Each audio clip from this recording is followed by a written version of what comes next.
काम करने वाला ये किन्नर कहीं मेरा शिष्य अर्जुन तो नहीं? परंतु ये कैसे संभव है? अभी सिद्ध हो जाएगा कि ये अर्जुन है या नहीं। सावधान!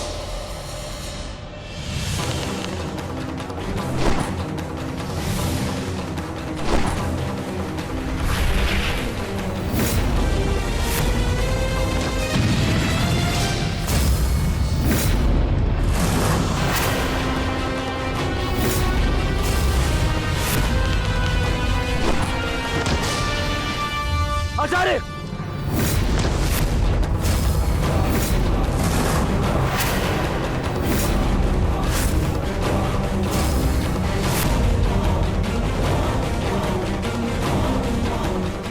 अर्जुन,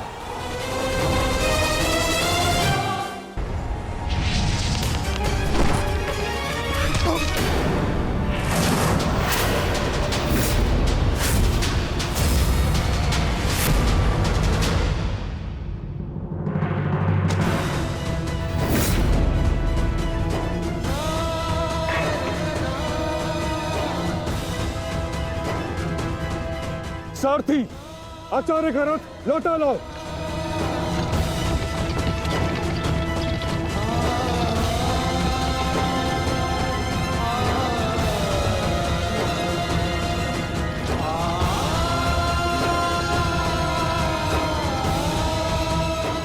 क्षमा चाहता हूँ गुरुदेव, मैंने कभी सोचा भी नहीं था कि आपकी ही सिखाई हुई विद्या का प्रयोग मैं आप पर करूंगा।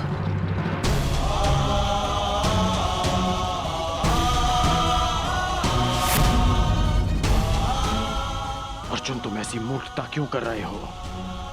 अज्ञातवास पूर्ण होने में कुछ ही समय शेष है, फिर क्यों तुम रणभूमि में उतर आए? मैं माता कुंती को दिया वचन नहीं टूटने दे सकता।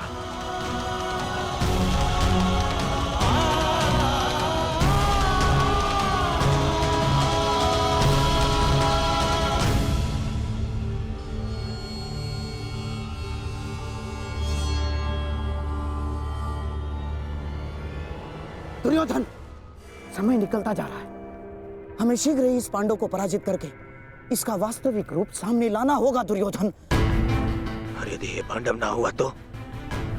आंखें खोलो दुर्योधन, देखो इस साधारण किन्नर ने किस प्रकार द्रोण को पराजित किया है।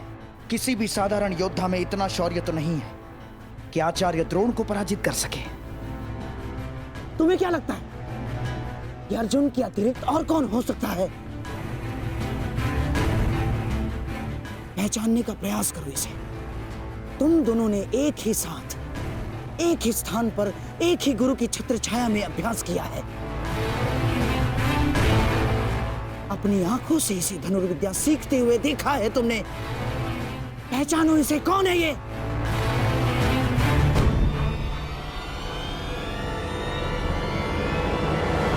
अर्जुन। हाँ दुर्योधन, अर्जुन।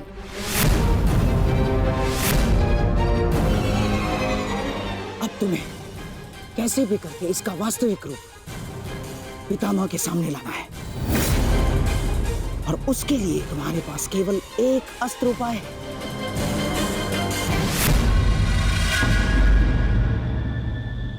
कर्ण। हाँ दुर्योधन, कर्ण ही वो योद्धा है जो अर्जुन का तोड़ है। और अब समय आ गया है हमारे कर्णास्त्र के प्रयोग का। मित्र कर्ण, ये कोई साधारण योद्धा नहीं है। मैं चाहता हूं कि तुम इसका गर्व भंग करो।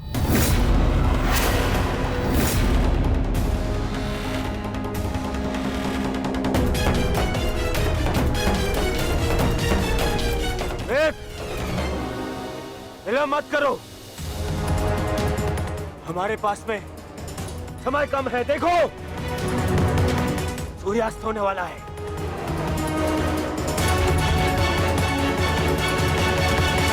यदि एक मित्र का निवेदन स्वीकार नहीं है तो आप हस्तिनापुर के युवराज का आदेश स्वीकार करो। आगे बढ़ो, जाओ।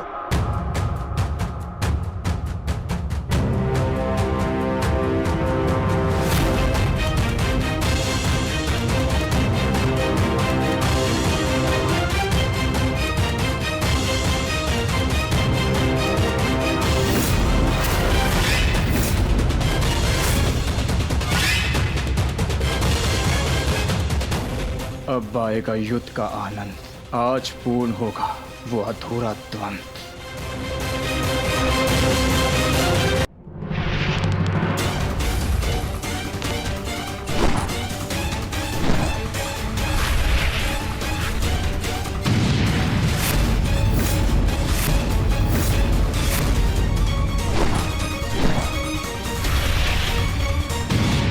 छोटे मोटे बाण चलाने का खेल बंद करो अंगराज।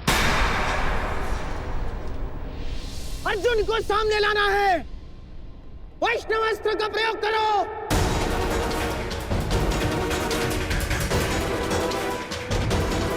मैं वैष्णवास्त्र व्यक्त नहीं कर सकता। समझते क्यों नहीं हो अंगराज? इस धरती पर केवल एक ही महायोद्धा है जिसके पास पशुपतास्त्र है, और वो है अर्जुन। और यदि इसने पशुपतास्त्र का आह्वान किया तो इसका अज्ञातवास तो भंग हो जाएगा, और पशुपतास्त्र तभी सामने आएगा अंगराज जब उसके समक्ष महाशक्तिशाली वैष्णवास्त्र का प्रयोग होगा।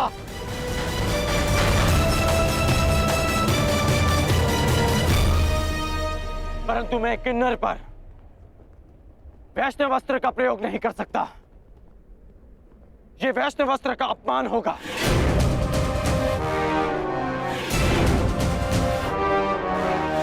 और वैसे भी ये अस्त्र बहुत शक्तिशाली है। तो हमारे सामने खड़ा योद्धा कौन सा कम है अंगराज? देखा नहीं, बात ही बात में उसने हमारे सैनिकों को कैसे धूल चटा दी। और तुम्हारा युद्ध कौशल हम कई बार देख चुके हैं, परंतु अब कौशल इसी में है कि समय बचा लिया जाए। समझे तुम? मैं मामा श्री की बात से सहमत हूं कर्ण। वैष्णवास्त्र का प्रयोग करो कर्ण, बंद करो इसका।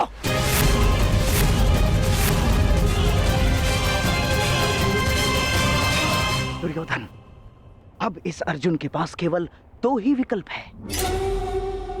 एक, या तो वो कर्ण के अस्त्र का उत्तर देने के लिए पशुपतास्त्र का प्रयोग करे और अपना अज्ञातवास तोड़ दे, या फिर मारा जाए। दोनों ही ओर से हमारी ही पोबारा है।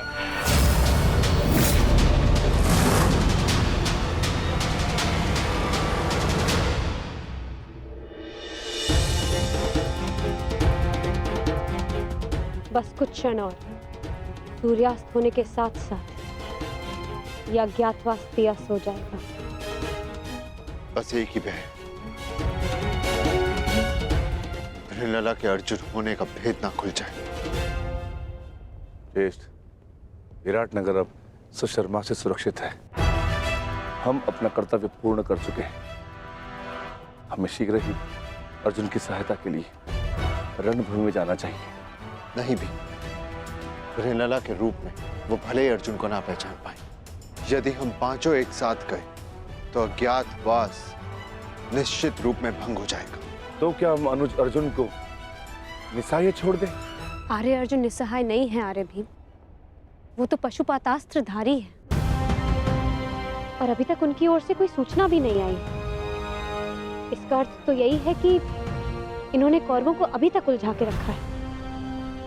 मेरा अनुज अर्जुन वीर है, परंतु वो अकेला आचार्य द्रोण, पितामह भीष्म और कर्ण के बल का सामना कैसे करेगा? वहां शकुनी का छल भी होगा। संशय में मत रहिए ज्येष्ठ, अर्जुन को हमारी आवश्यकता है।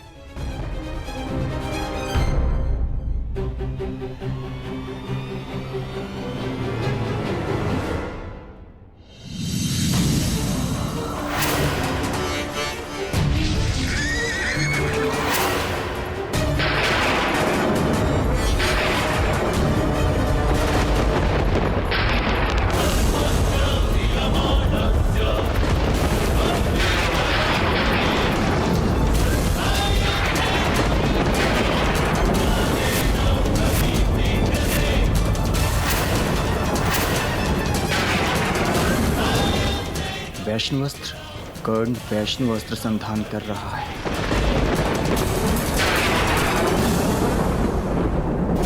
ये पशुपतास्त्र हर दिव्यास्त्र का उत्तर है अर्जुन। वैष्णवास्त्र हो या ब्रह्मास्त्र, पशुपतास्त्र सबको निस्तेज कर देगा।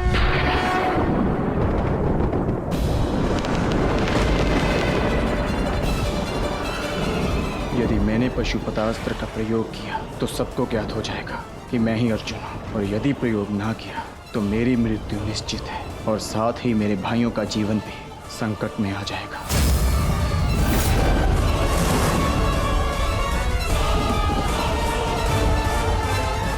12 वर्ष का वनवास और सही, परंतु मैं अपने भाइयों और पांचाली को निर्बल नहीं होने दूंगा।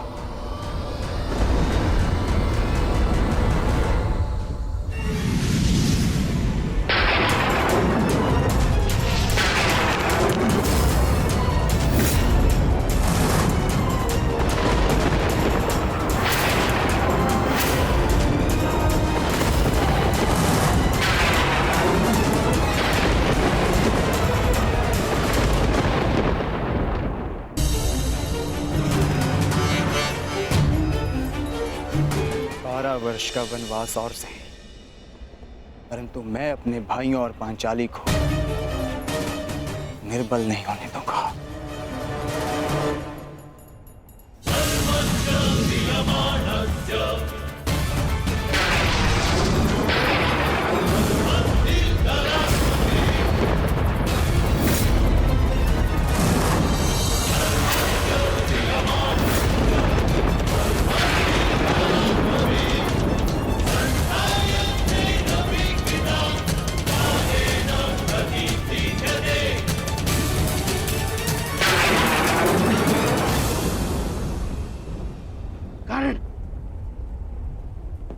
मित्र युवराज दुर्योधन को दिया वचन स्मरण करो।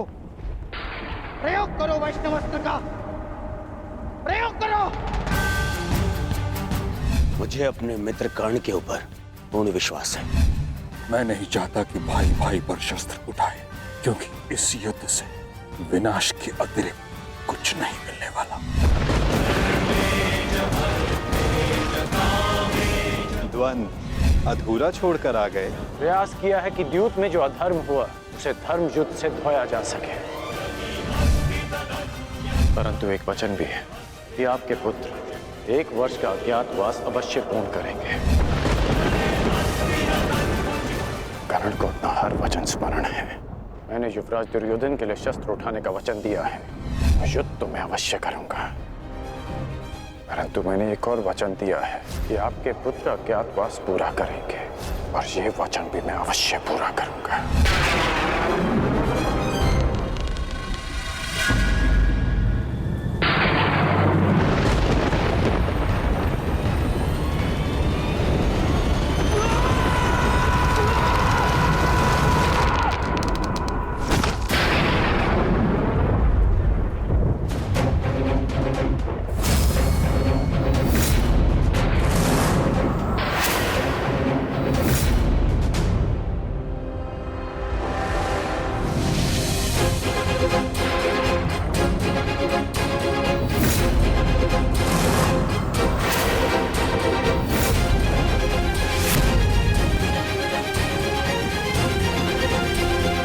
धनुष की प्रत्यंचा टूट गई है बृहन्नला।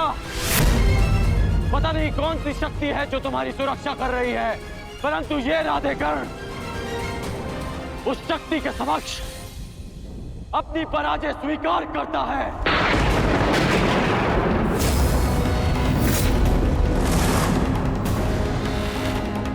क्षमा कीजिएगा युवराज, परंतु मैंने आपको अपना दिया वचन और हस्तिनापुर के लिए अपना उत्तरदायित्व पूर्ण करने का प्रयास किया,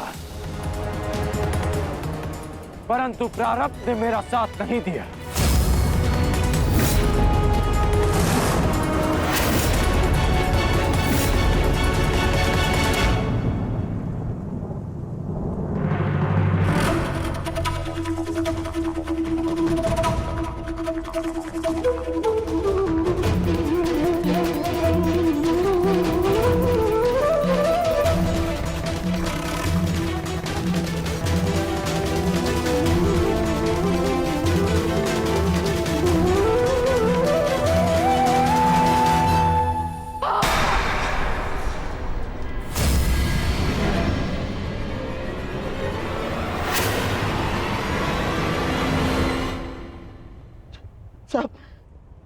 सब व्यर्थ गया।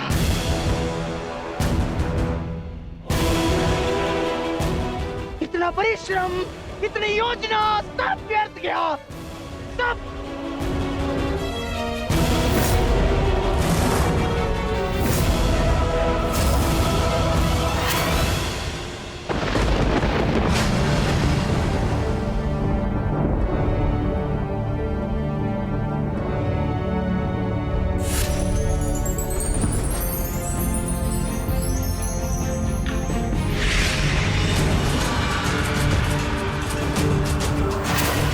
अर्जुन, अर्जुन, अर्जुन,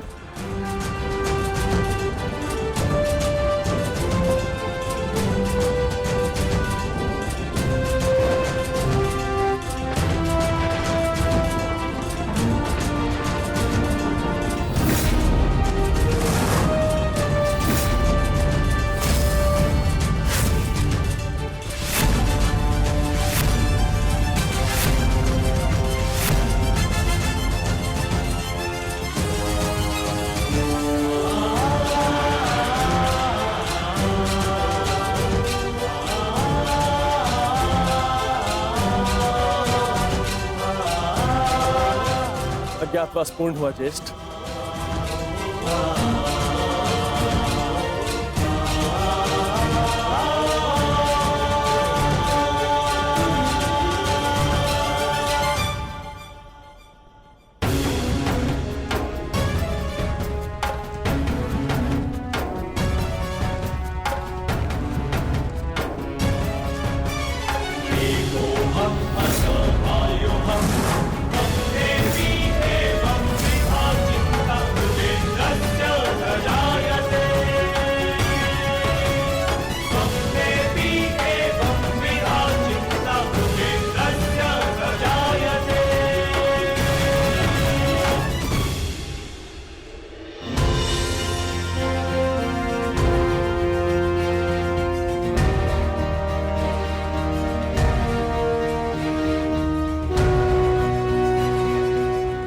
नियम के अनुसार हमने 12 वर्ष का वनवास और 1 वर्ष का अज्ञातवास पूर्ण कर लिया है पितामह।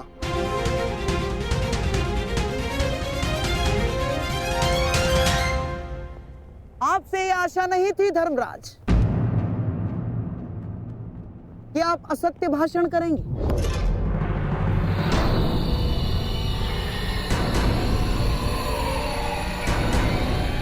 कैसा असत्य? ज्येष्ठ भ्राता श्री ठीक कह रहे हैं, हमारा अज्ञातवास पूर्ण हो चुका है। नहीं प्रिय अर्जुन, सभी नियमों का पालन नहीं हुआ है।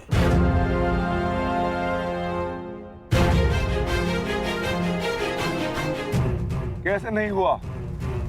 13वें वर्ष में हमें कोई पहचान ना सके, यही नियम था। हाँ, और इस नियम को समझने के लिए तुम लोगों के पास पुनः 13 वर्ष का समय होगा भीम, है ना दुर्योधन? समझाओ इसे। हाँ मामाश्री, क्योंकि नियम अनुसार पहचाने जाने पर असत्य बोलना भी नियम भंग करना होता है, और असत्य बोलकर तुमने नियम भंग किया।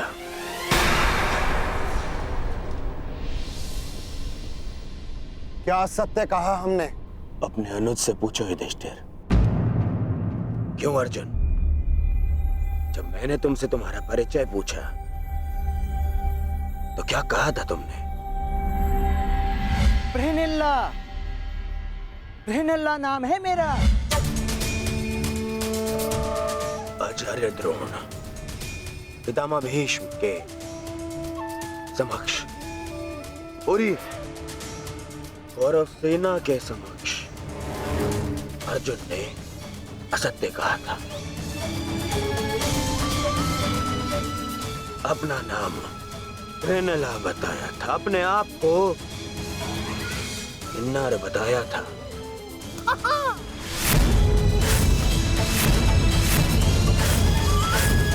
क्यों अर्जुन, क्या ये असत्य नहीं था?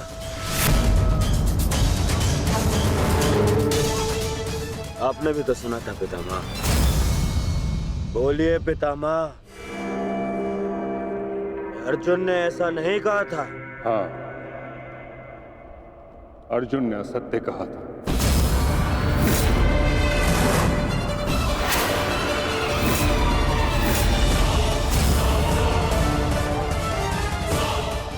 और अर्जुन ने अपना नाम बृहन्नला बताया था, और वही बृहन्नला अर्जुन बन के सामने खड़ा है।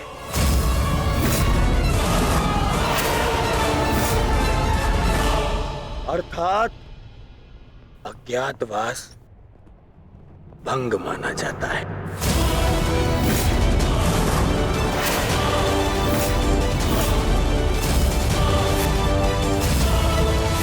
बस वापस वन में जाओ और योजना बनाओ कि अगली बार 12 वर्ष के पश्चात अज्ञातवास में कैसे पकड़े ना जाओ। हैं? जाओ। जाओ जाओ जाओ। नहीं दुर्योधन, अज्ञातवास भंग नहीं हुआ है दुर्योधन। मैंने कोई असत्य नहीं बोला और ना ही मैंने कोई नियम भंग किया है।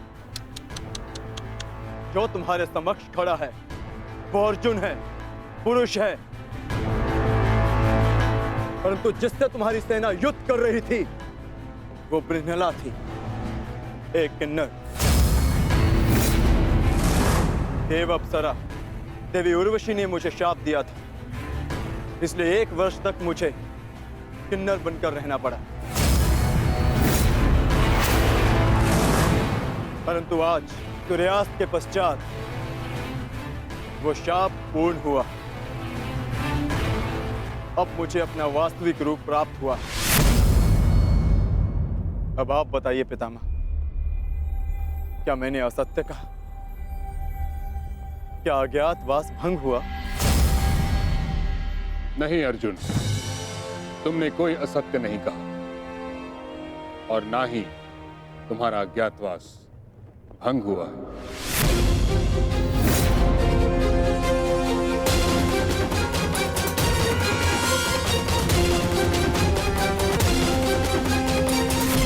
परंतु मैंने इसे पहचान लिया था पितामह। नहीं दुर्योधन, तुमने पहचाना नहीं था। तुम्हें आभास हुआ था कि ऐसा बाण केवल अर्जुन चला सकता है। यदि तुम्हें विश्वास होता तो तुम अंगराज से वैष्णोस्त्र का संधान करने को नहीं कहते। इसलिए मौन रहो। मैं ये घोषणा करता हूं कि पांडवों का अज्ञातवास सफलतापूर्वक पूर्ण हुआ।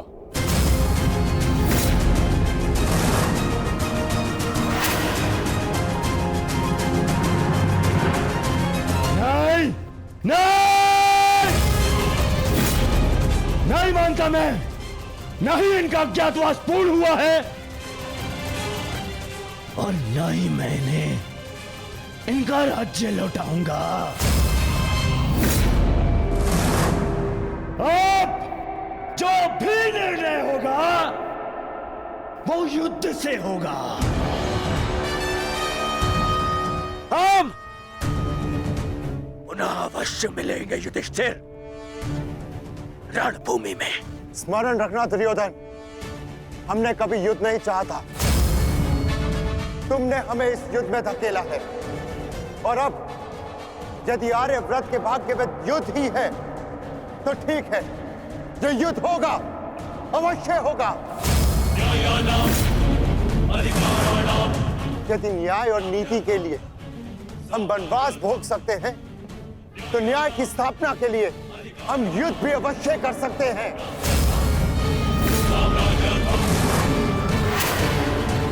उचित कहा तुमने धर्मराज। युद्ध होना निश्चित है जिसे कोई नहीं रोक सकता।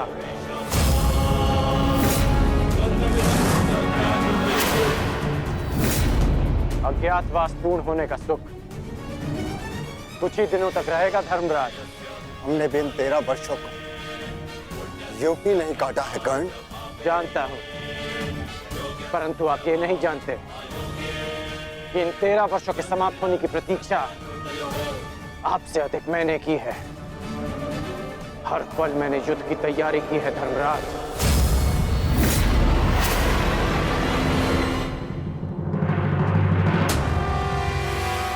स्मरण रखना अर्जुन, अगली बार ना मेरी प्रत्यंचा टूटेगी और ना ही सूर्यास्त तुम्हें बचा पाएगा। तुम भी स्मरण रखना,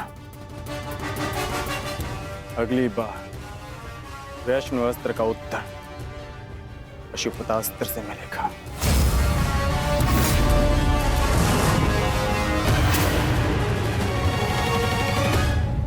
समझ में नहीं आता युधिष्ठिर, मैं किन शब्दों में आपका धन्यवाद करूं। आप पांचों ने ना केवल मेरी, मेरे परिवार की, अपितु मेरी प्रजा की भी रक्षा की है। आभार की आवश्यकता नहीं है महाराज, क्योंकि हम स्वयं आपके उपकारों के तले दबे हैं। यदि विराट नगर ने हमें शरण न दी होती तो हम फिर से 12 वर्ष का वनवास भोग रहे होते। सम्राट, समझ नहीं आता कि आपका ये ऋण कैसे चुकाऊंगा मैं। जीवन भर भी आपके चरणों में सेवा करूं, ये ऋण नहीं उतार पाऊंगा मैं। ऋण उतारने के लिए चरणों पर गिरने की आवश्यकता नहीं है विराट राज।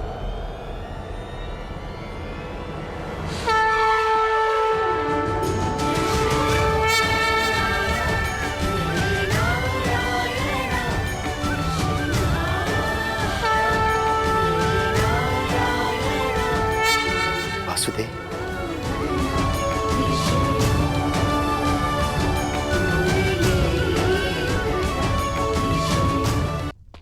कि आप पांडवों का ऋण कैसे चुकाएं, और उस समस्या का हल मेरे पास है विराट राज।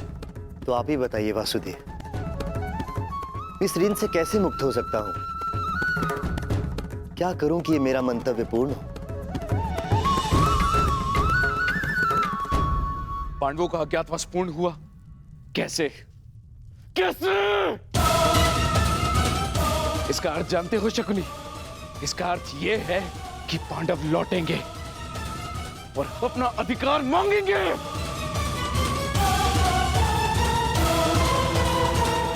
उनके मांगने से क्या होता है पिताश्री? मैं उन्हें अवसर नहीं दूंगा, कुछ नहीं मिलेगा उन्हें पिताश्री। मान!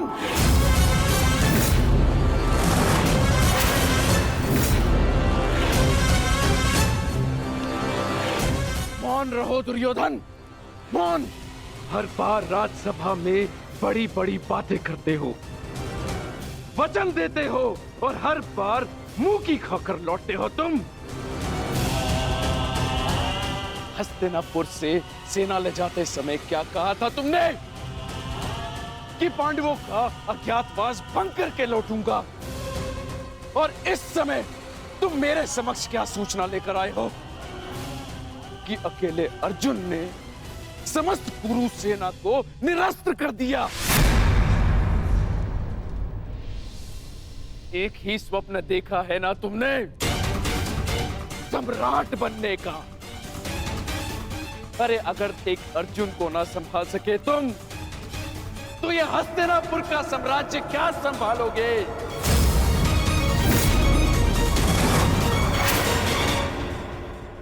महाराज की जय हो। महाराज, विराटनगर से आपके लिए संदेश आया है।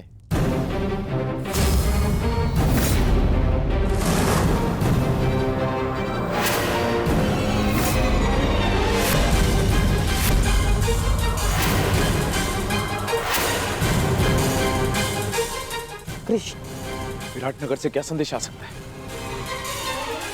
अवश्य उन पांडवों का ही संदेश होगा। युद्ध की चेतावनी भेजी होगी उन्होंने।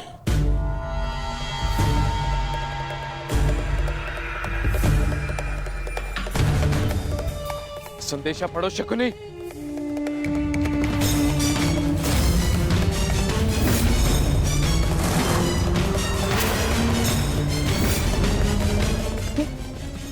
ये कैसे हो सकता है? क्या लिखा है इसमें मामाश्री? ये नहीं हो सकता दुर्योधन।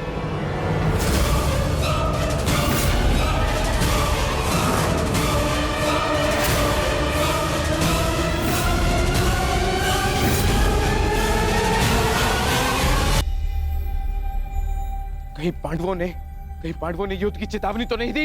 आक्रमण की चेतावनी नहीं, विवाह का निमंत्रण आया है।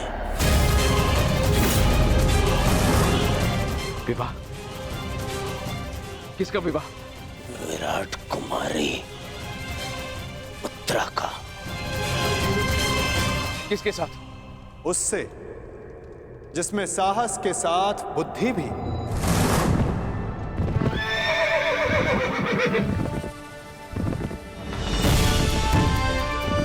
उसके हाथों में पर्वतों का बल है, जिसकी गति में पवन सा वेग है।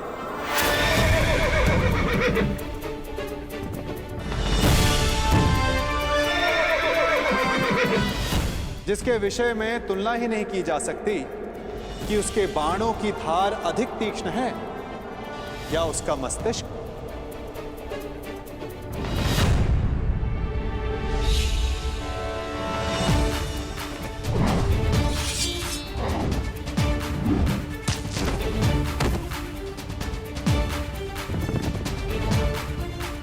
जो नर है परंतु उसमें सिंह सी शक्ति, जिसे शत्रुओं को देखने के लिए नेत्रों की आवश्यकता नहीं।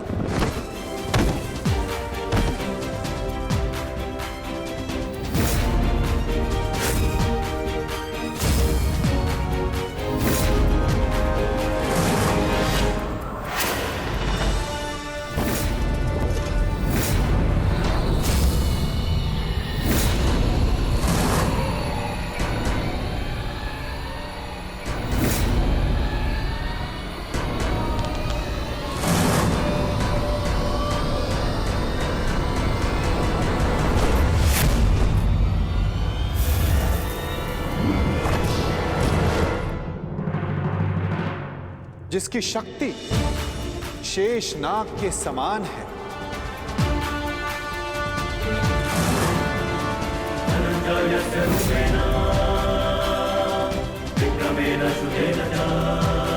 जिसके कौशल के समक्ष बड़े से बड़ा योद्धा झुक जाता है।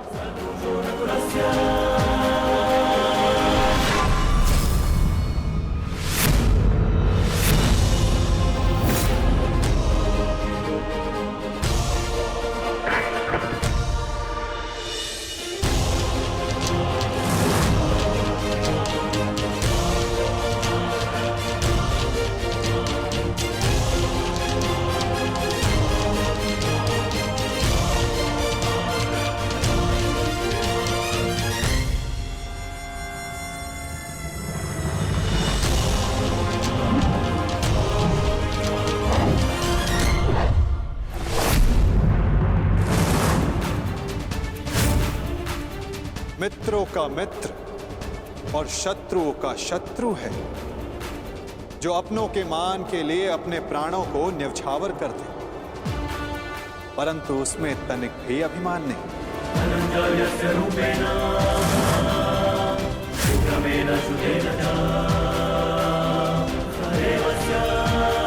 वो जिसे दाऊ और मैंने स्वयं शिक्षा दी, जो कुरुकुल का सूर्य है, वो है सुभद्रा और अर्जुन का पुत्र अभिमन्यु।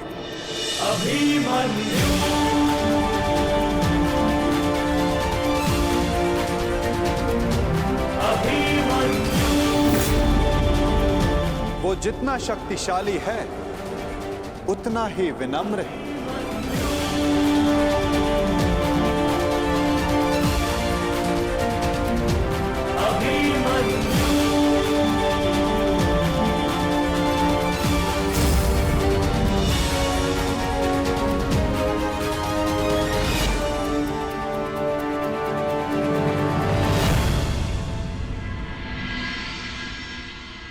हे ईश्वर, इतना बड़ा सौभाग्य, महान धनुर्धर अर्जुन के पुत्र अभिमन्यु का विवाह मेरी पुत्री उत्तरा से। मैं धन्य हुआ वासुदेव। स्वप्न में भी नहीं सोचा था कि मैं महाशक्तिशाली पांडवों का समधी बनूंगा। आज मुझसे अधिक कोई सौभाग्यशाली नहीं। भाग्यशाली तो मैं हूं विराट राज। उत्तरा मेरी शिष्य रह चुकी, इतनी कुशल, प्रतिभावान, पुत्र वधु पाकर मेरा भाग्य उदित हो गया। परंतु आप लोग अभी अभिमन्यु से मिले नहीं, और मैं चाहता हूं कि उत्तरा के साथ आप भी मिल लें और उसके पश्चात निर्णय लें कि अभिमन्यु उत्तरा के योग्य है या नहीं। अभिमन्यु आपका पुत्र है, और जिसके शिक्षक स्वयं वासुदेव हो, तो उसकी योग्यता पर संदेह करना भी पाप है। हम उत्तरा का संबंध अभिमन्यु के साथ करने को प्रस्तुत हैं।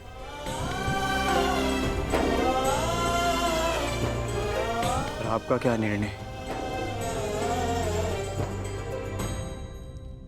बधाई हो विराट राज, अब आप पांडवों के समधी हुए।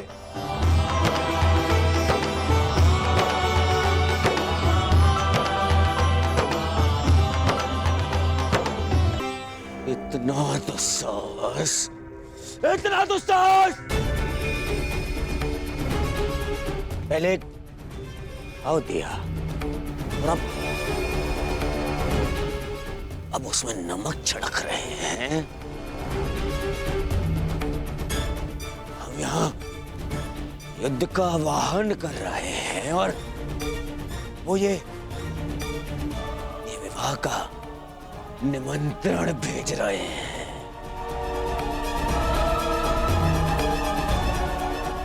नहीं जाएंगे हम वहां, नहीं जाएंगे, कोई नहीं जाएगा वहां।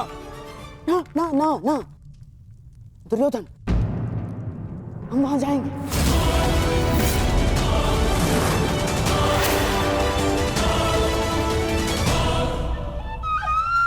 महाराज, मेरा मत है कि हमें वहां जाना चाहिए। युद्ध और संधि अपने स्थान पर है, और संबंध अपने स्थान पर है महाराज। कुरुवंश के अगली पीढ़ी का पहला विवाह है ये, और हमें निमंत्रण भी आया है। हमें जाना चाहिए महाराज। हाँ?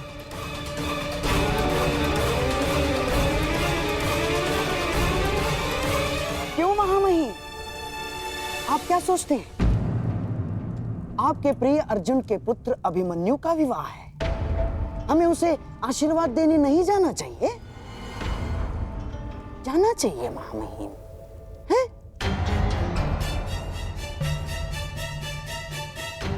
क्यों अंगराज, क्या एक पीढ़ी के बैर का दंड अगली पीढ़ी को देना क्या न्यायोचित है? बोलिए अंगराज। जिनसे युद्ध करना है उनका आतिथ्य ग्रहण करना उचित नहीं है। महाराज, यदि हम पांडवों के अतिथि बने तो वो ये संकेत देगा कि हम उनसे भयभीत हो गए हैं। ना ना ना ना ना ना,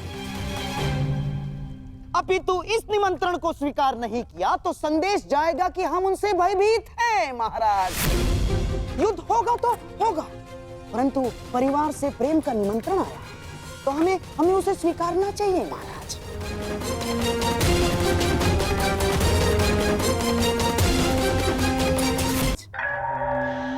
पांडु आपके भाई थे, और देवी कुंती अभी भी हस्तिनापुर में निवास करती है। तो क्या हम उनसे अपने पौत्र के विवाह में सम्मिलित होने का अधिकार छीन सकते हैं महाराज? देवी कुंती के लिए हमें इस विवाह में अवश्य जाना होगा महाराज। प्रेम का प्रस्ताव आया है, उसे स्वीकार कर लेते हैं। यदि युद्ध की चुनौती आएगी तो उसे भी स्वीकार कर लेंगे। मैं जानता हूं महाराज, आपके मन में अभी इस समय क्या दुविधा चल रही है, परंतु हस्तिनापुर के सम्राट होने के नाते आपके भी कुछ उत्तरदायित्व हैं महाराज। आप समझ रहे हैं ना महाराज मैं क्या कह रहा हूं?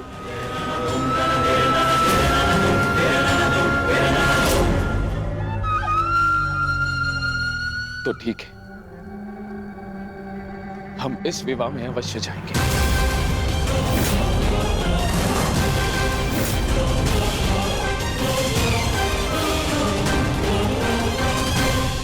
कौरव का निमंत्रण देने की क्या आवश्यकता थी वासुदेव? क्योंकि कौरव तुम्हारे संबंधी हैं विकोदर, और हमने निमंत्रण केवल कौरवों को नहीं, हस्तिनापुर को भेजा है, जहां तुम्हारी माता है, पितामह है। इतने वर्षों के पश्चात भी भीम को अपने क्रोध पर नियंत्रण करना नहीं आया।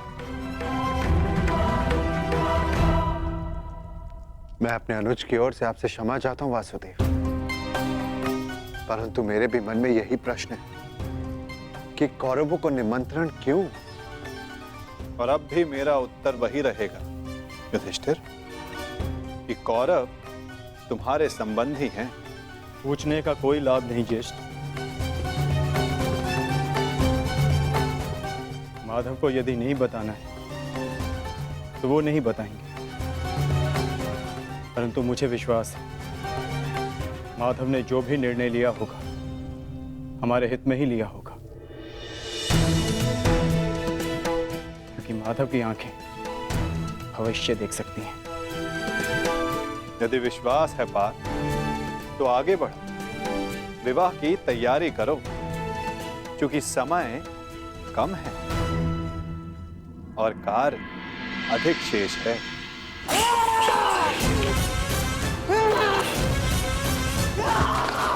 मामा जी,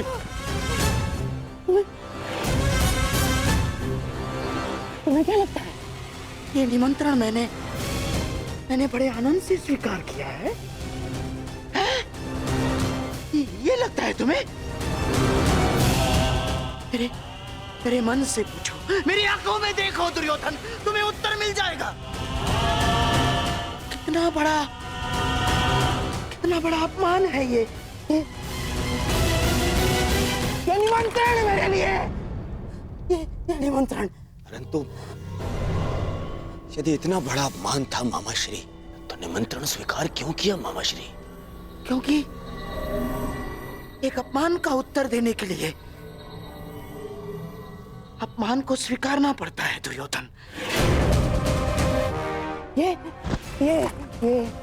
विवाह, ये संबंध, ये निमंत्रण मेरे लिए उस कृष्ण का प्रहार है दुर्योधन। प्रहार, बड़ा दुखदायी प्रहार है, और उस प्रहार का उत्तर देने मुझे जाना होगा दुर्योधन। और मैं जाऊंगा। तुम खड़े क्यों हो? तुम बैठो। मैं जाऊंगा। मैं जाऊंगा। मैं कुछ समझ नहीं पा रहा हूँ मामा श्री।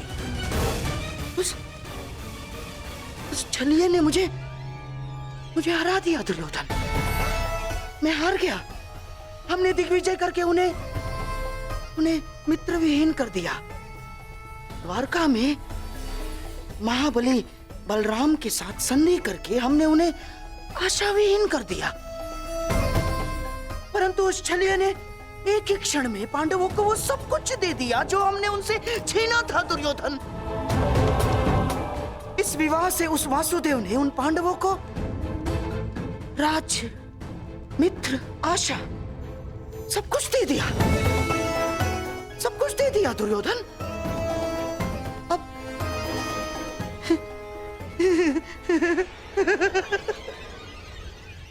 अब तुम्हारे समझ में आया कि उस छलिए ने हमारे साथ कैसा छल किया है।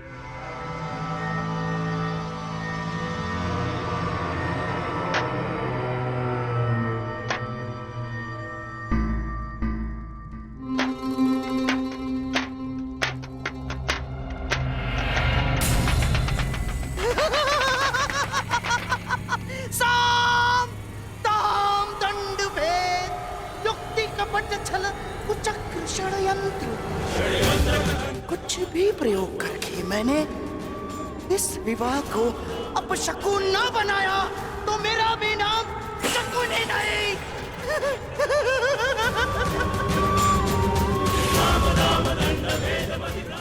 मेरी प्रतिज्ञा है पांडवों का सबसे बड़ा सहारा। हार जाएंगे वो। उस छलिए को शकुनी का उत्तर मिलेगा दुर्योधन, इसी विवाह में मिलेगा।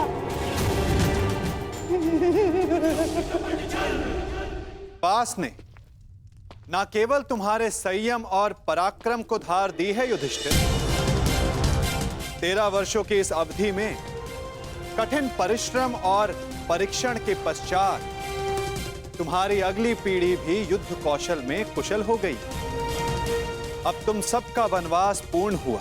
अब समय आ गया है अपने वनवास रूप तपस्या का फल पाने का, और वो फल है तुम सबके पुत्र।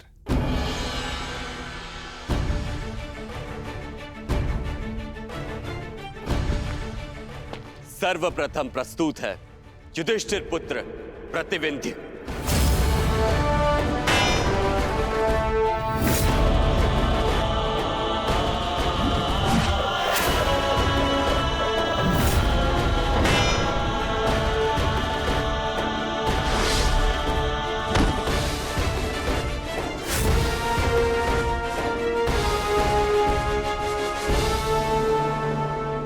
अब प्रस्तुत है भीमपुत्र सुत्सोम।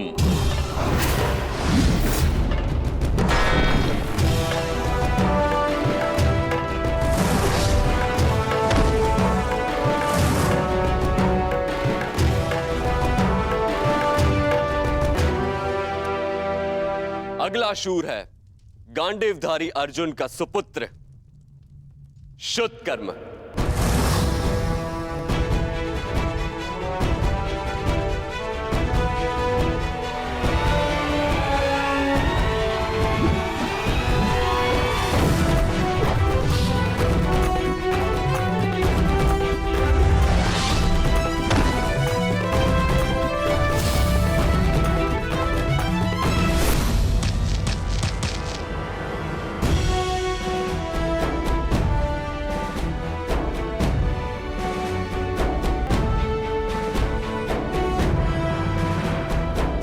और अंत में नकुल पुत्र शतनिक और सहदेव पुत्र शुद्ध से।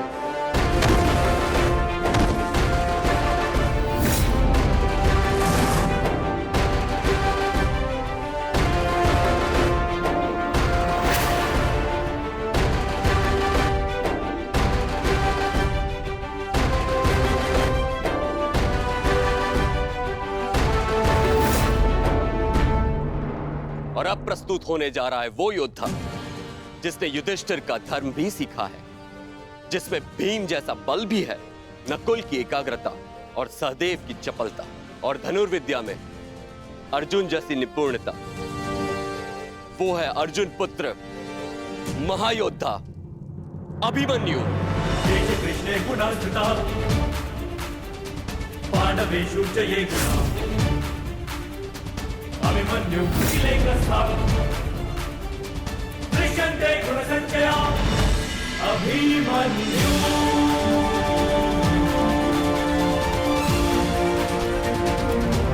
अभिमन्यु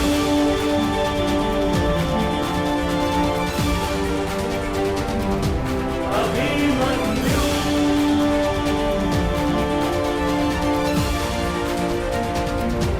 अभिमन्यु।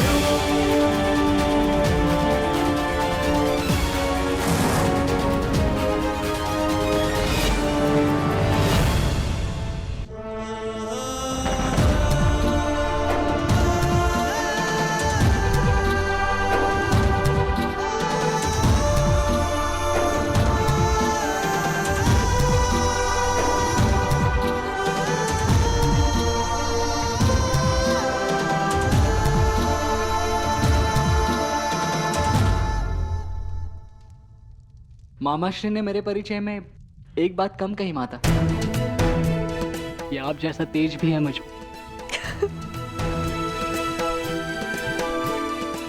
प्रणिपा।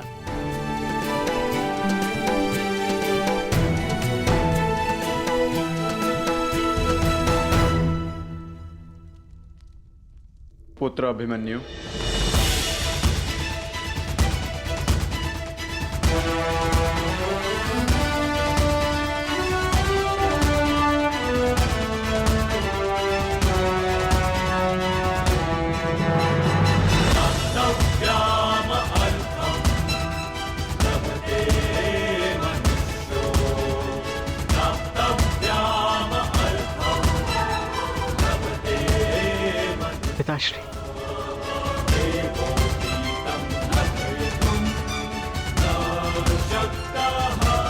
प्रणिपात।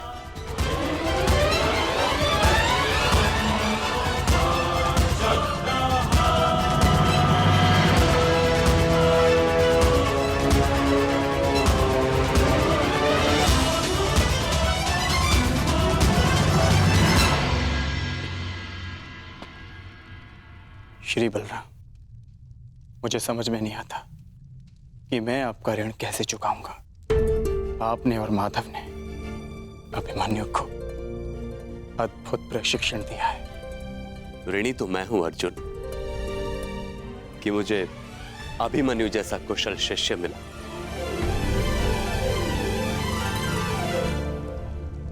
आपका पुत्र साम कहाँ है सखा? उसे नहीं लाए साथ में? क्या वो हमसे नहीं मिलना चाहता? वो यहाँ आने के लिए उत्साहित था, परंतु एक विशेष कार्य आ जाने के कारण उसे भेजना पड़ा, इसलिए वो यहाँ नहीं आ पाया।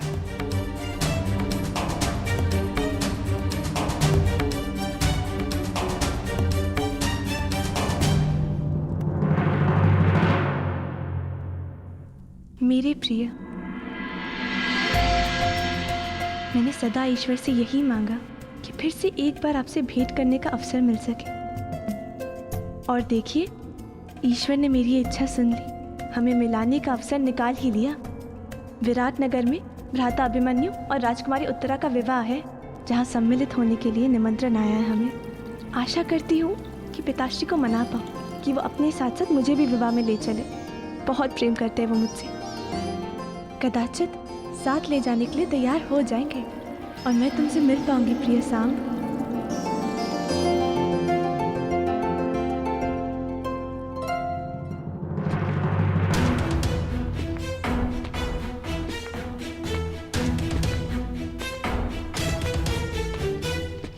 मैं हमेशा से चाहती थी कि मैं और तुम ऐसे ही किसी विवाह में मिले और साथ साथ स्वप्न देखें कि हमारा भी विवाह ऐसे ही जल्द से जल्द हो। समझे? मैं जानती हूँ कि आप इस विषय में गंभीर हैं। आप क्यों ना एक बार अपने पिता श्री वासुदेव कृष्ण से बात करें? मुझे विश्वास है वो अवश्य स्वीकारेंगे। मैंने सुना है कि आपके पिता सबके मन की बात समझ लेते हैं। तो भला अपने ही पुत्र के हृदय की बात वो कैसे ना समझेंगे? यदि आपने अपने पिता से बात नहीं की तो मुझे अपने पिताश्री से बात करनी होगी। और ये आप भली भांति जानते हैं कि मेरे पिता की प्रतिक्रिया कुछ अच्छी नहीं होगी, इसलिए बात बिगड़ने से पहले ही संभाल लीजिए प्रिय। बहुत सारा प्रेम, केवल तुम्हारी लक्ष्मणा। सावधान, युवराज दुर्योधन पधार रहे हैं।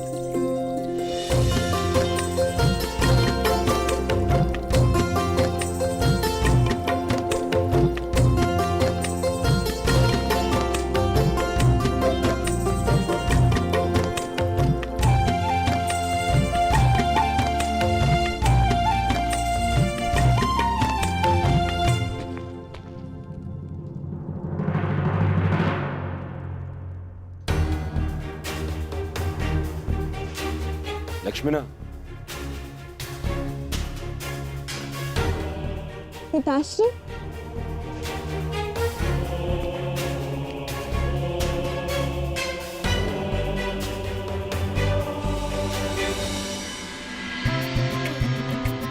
सदा प्रसन्न रहो पुत्री। प्रणिपात। अरे, हमारी पुत्री तो प्रतिदिन और भी ज्यादा सुंदर होती जा रही है। लगता है शीघ्र ही स्वयंवर रचना पड़ेगा आपका। युवराज की जय हो, राजकुमारी की जय हो।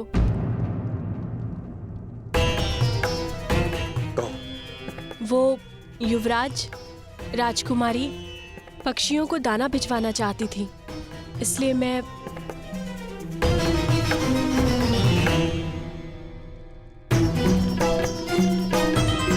हाँ हाँ दे रहे हैं ना।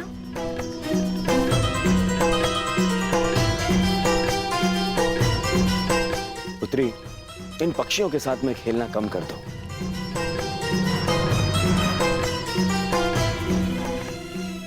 और अपनी माता से संसार और घरद्वार की सीख लेनी चाहिए।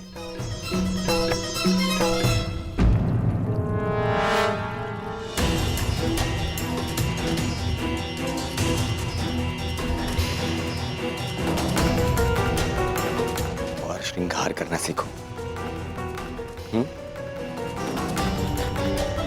आपकी विवाह की आयु आती जा रही है। आप भी ना पिताश्री। मैं किसी से विवाह नहीं करने वाली। मैं आपको छोड़कर कहीं नहीं जाऊंगी।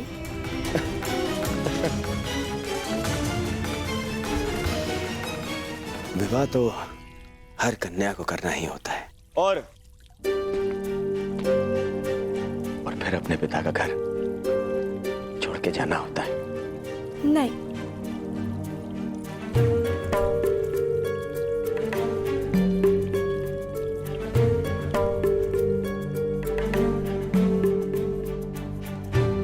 और मैं इतना मूर्ख भी नहीं हूं लक्ष्मणा।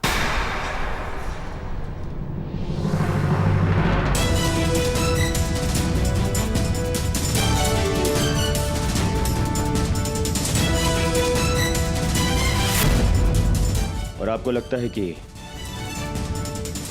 आप अपने पिता से कुछ भी छुपाने में सक्षम हैं?